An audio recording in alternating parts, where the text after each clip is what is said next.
এই রুজিনা, জি সাহেব। এদিকে আয়। সাহেব কিছু কইবেন? কমু কি করতেছ? এই যে খাবার টেবিলটা পরিষ্কার করলাম। খাবার রান্না করছ? হ সাহেব, রান্না বান্নার কাজ সব শেষ। কি রান্না বান্না করোস? মুখে তোলা যায় না। ভালো করে রান্না করতে পারিস না? সাহেব আপনি খালি কোন ভালো হয় না, কিন্তু বড় সাহেব তো ঠিকই কয় যে তোর হাতে রান্না অনেক মজা। কচুটা হয় জানি সবই। আসলে তোর সাথে আমার কিছু কথা আছে। ভাইজান, যদি রান্না খারাপ হয় আমি ভালো করে করার চেষ্টা করবো, কিন্তু আমার বাসা থেকে বাইক করে দেওয়ার চিন্তা ভাবনা করেন না সাহেব। আরে শুন, ওই বিষয়ে তোর লগে একটু কথা কমু। আমি হইলাম এই বাড়ির ছোট ছেলে, আমার কথা কিন্তু দাম আছে। আমি যদি এখনই বলি তোরে এখনই কিন্তু বাসাতে বাইরে দিব। ও সাহেব দেখেন সাহেব, গরিব মানুষ সাহেব, স্বামীটাও ভালো না। এখন মনে করেন সংসারের অভাব দেখেই আপনার কাছে আইছি।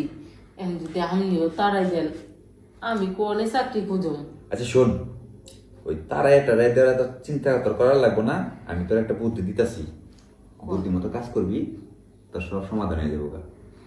আর সমাধান না খালি, তুই তো আমাদের বাসায় টাকার জন্য কাজ করিস, তাই না? ও সাহেব মনে কর যে কিছু টাকাও পাবি আর সবার মন জগিয়েও থাকবি। তোর যত দিন খুশি আমাকে এই বাড়িতে কাজ করবি, কোনো সমস্যা নাই। তা আমার কথাটা কি শুনবি? কোন সাহেব? হ্যাঁ কোন? না আবার যদি বলো যে না শুনবো না, আবার এটা করবো সেটা করবো, তাইলে কিন্তু যে আমি যেটা বলছি তাহলে কিন্তু আর তুই আমার বাসায় টিকতে পারবি না। না সাহেব কোন? আবার যদি ওই যে বাইরের কাছে আবার কিছু বলস। সি সি সাহেব, গরিব হইতে পারি কিন্তু কথা লড়ার অভ্যাস নাই। সেটা আমি জানি, এই জন্যই তোরে ডাকছি। শোন, বিষয়টা হয়েছে আমি বাসায় সারাদিনই একা থাকি, ভাই কাজে জায়গা। তুই আমার একটু যদি সময় দেস, এই আর কি মনে কর, বুঝোস না হয় না এইরকমটা একটু। কি ব্যাপার? বুঝছি তোর মনে হয় আমাদের বাসায় কাজ করার আর ইচ্ছা নাই। সাহেব দেখেন সাহেব, সাহেব আমার বাচ্চাটা অনেক ছোট সাহেব, আমি বাচ্চাটার ফালাই রেখা আপনার বাড়িতে কাম করি। আপনি আমার সংসারের দিকটা একবার ভাবেন। আচ্ছা শুন, এদিকে বল। আমি তোরে নগদ টাকা দিব, 1000 টাকা। সামান্য কিছুক্ষণের ব্যাপারই তো, এটা তো আর আমার ভিতরে থাকলো।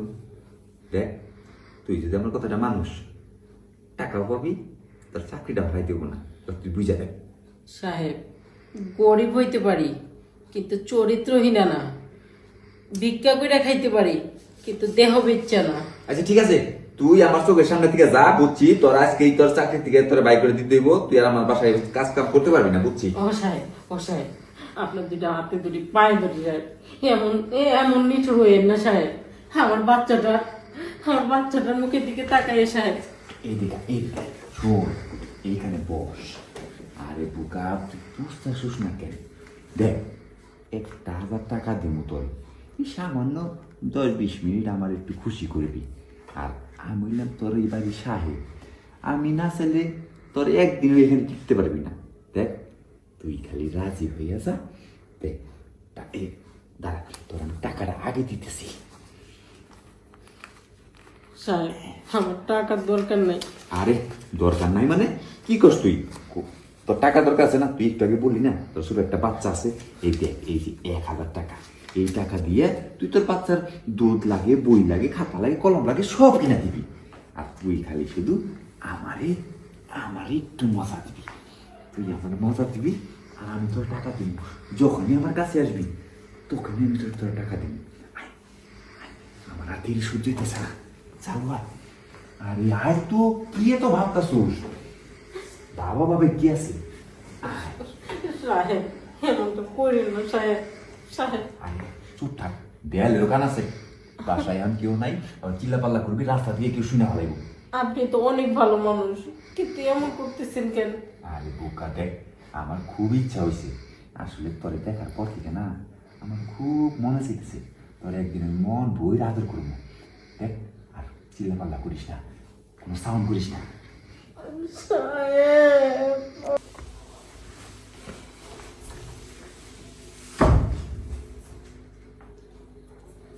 সাহেব কি রে? সাহেব সাহেব দেন কি রে, শ্যামা? এটা তুই কি করতেছ? বড় সাহেব হ্যাঁ? না মানে আসলে ভাইজান এমনি ওই যে ওর নাকি বলতাছে যে চোখে ময়লা গেছে, সেই জন্য আর কি। চুপ, আর একটা মিথ্যা কথা কবি না। তাই তো বলি, আমার এই বাড়িতে কাজের মেয়ে কেন থাকে না? তুই তাহলে এরকম বদমাশি করিস? কি বলতাছো ভাইজান? আমি বদমাশি করি মানে? কই, আমি তো কারোর সাথে এই ধরনের কোনো খারাপ কাজ করি নাই। দেখ, এই এলাকার ভালো মন্দ আমি দেখি, 2-4-10 জনের ভালো মন্দ আমার দেখার দায়িত্ব কিন্তু আমি নিছি। আর তুই সেইখানে আমারই ছোট ভাই হইয়া আমারই ঘরে এত বড় পাপ হইতেছে, সেটা আমি জানি না? এটা তো ভাবতে আমার কেমন যেন লাগতেছে। দেখ না, তুই আমার ক্ষমা করে দিস। আমি তোর এই বাড়িতে আনছি, আর তোর যে এত বড় ক্ষতি হইব আমি কখনো ভাবতে পারি নাই। শুধু এই লম্পটটার কারণে, এই লম্পট যে আমার ঘরে এইভাবে জন্ম দিছে, আমি কখনো বুঝতে পারিনি। দেখ, এই যে আজকে যা হয়েছে, এই ব্যাপারটা আর কেউ যেন না জানে। আর আজকের পর থেকে ও যদি তার কখনো ডিস্টার্ব করে, শুধু তুই আমাকে বলবি, ওর বিচার আমি সাথে সাথে করবো। ভাইজান দেখো, আমি কিন্তু তোমার ছোট ভাই, আর তুমি এই সামান্য একটা কাজের মেয়ের জন্য তুমি আমার এইভাবে গালিগালাজ করতে পারো না। আরে, কাজের মেয়ে হইলেও সে মানুষ, সে অমানুষ না। তারও একটা ইজ্জত আছে, তার একটা সম্মান আছে, যেটা তুই বুঝিস না। বিয়া দাও, দেখ যা। এরপর থেকে আর কোনো নারীর প্রতি যদি তুই কোনো তাকাস, তোর চোখ আমি তুলে ফেলানো। যা যা, বিয়া দাও। এখন দাঁড়াই আছে।